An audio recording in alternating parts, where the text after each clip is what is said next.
Hello students, मेरा नाम कमलेश सक्सेना, पुष्पा प्रियंका सरस्वती विद्या मंदिर इंटर कॉलेज नानकमता। आज की वीडियो है क्लास 6 के लिए। विषय है हमारा सामाजिक विज्ञान, उप विषय है हमारा आवास।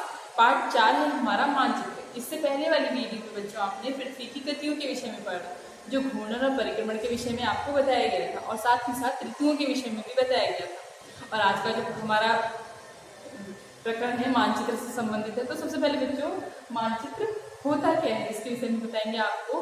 पृथ्वी की जो सतह होती है या इसके एक भाग ले सकते हैं जो पैमाने के माध्यम से किसी चपटी सतह का, किसी एक क्षेत्र का ले सकते हैं हम, खींचा गया चित्र होता है। ठीक है ना। मानचित्र जो होता है पैमाने के माध्यम से पृथ्वी की सतह का क्या ले सकते हैं, सतह का खींचा हुआ चित्र। ठीक है ना। मानचित्र का उपयोग क्यों करते हैं, सबसे पहले बात ये आती है कि हम मानचित्र की सहायता क्यों लेते हैं। तो देखिए, ग्लोब के अध्ययन की तो बहुत सारी सीमाएं होती हैं, आपने पहले दूसरे अध्याय में पढ़ा होगा। ठीक है ना। तो ग्लोब की बहुत सारी सीमाएं होती हैं, लेकिन जब हम पृथ्वी के किसी केवल एक भाग को लेते हैं, जैसे कि उदाहरण के लिए आप अपने देश को ही ले लीजिए। भारत देश में हम रहते हैं, तो भारत देश में क्या है, कई राज्य हैं। राज्य के साथ साथ क्या है, जिले भी हैं और शहर भी हैं, गांव भी हैं। ऐसी स्थिति में हम लोग क्या करेंगे, अब असमंजस की स्थिति तब आती है जब हम किसी भी चीज का इकट्ठा आकलन नहीं कर पाते हैं, तो हम किसकी सहायता लेते हैं, मानचित्र की सहायता लेते हैं। और मानचित्र एक ऐसी स्थिति में हम मानचित्रों की सहायता लेते हैं और उनका उपयोग करते हैं, और उनके माध्यम से हम क्या कर सकते हैं, जान सकते हैं किसी चीज का विस्तृत रूप से वर्णन। ठीक है ना। मानचित्र विभिन्न जरूरतों के लिए आवश्यक होता है। एक छोटे क्षेत्र को या फिर किसी भी चीज को दर्शाने के लिए हमें मानचित्रों की आवश्यकता पड़ती है, लेकिन जब बहुत से मानचित्र क्या कर दिए जाते हैं, एक ही साथ रख दिए जाएं, तब वो क्या बन जाती है, हमारी एटलस बन जाती है। एटलस विभिन्न प्रकारों से अलग अलग पैमानों पर खींची गई मापों पर आधारित होती है। हर किसी के विषय में अलग अलग रूप से दिया होता है। ठीक है ना। तो मानचित्रों से एक ग्लोब की अपेक्षा से ज्यादा हम जानकारी प्राप्त कर सकते हैं मानचित्रों के माध्यम से। ग्लोब तो पूरे विस्तृत रूप से बड़ा है, लेकिन मानचित्र में हम किसी एक चीज के विषय में विस्तृत रूप से जान सकते हैं मानचित्रों की सहायता से। तो देखिए, मानचित्र के विभिन्न प्रकार होते हैं। कौन कौन से होते हैं इसके विषय में पढ़ेंगे।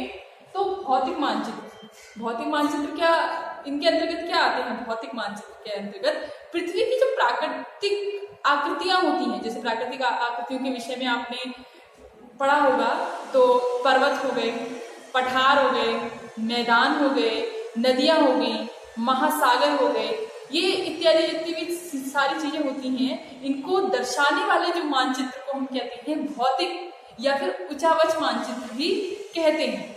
ठीक है बच्चों। इसके बाद आता है राजनीतिक मानचित्र। अब राजनीतिक मानचित्र क्या होता है, देखिए, राज्य होते हैं, नगर होते हैं, शहर होते हैं, गांव या विश्व के विभिन्न देशों या राज्यों या उनकी जो सीमाएं होती हैं, उनको दर्शाने वाले जो होते हैं वो मानचित्र क्या कहलाते हैं, हमारे राजनीतिक मानचित्र कहलाते हैं। ठीक है। अब इसके बाद आता है हमारा थीमेटिक मानचित्र। अब थीमेटिक मानचित्र देखिए, कुछ मानचित्र क्या होते हैं, विशेष जानकारियां प्रदान करते हैं।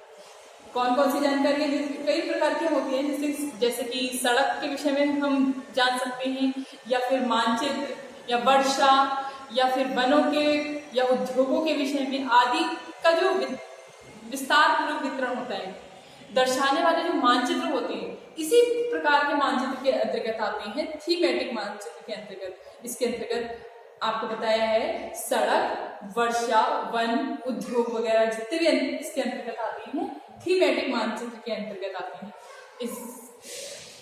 आशा करती हूँ मानचित्र और इन तीनों मानचित्रों के विषय में आपको समझ में आया होगा। भौतिक मानचित्र क्या होता है, राजनीतिक क्या होता है, थीमेटिक मानचित्र क्या होता है। आशा करती हूँ आपको वीडियो समझ में आई होगी। धन्यवाद।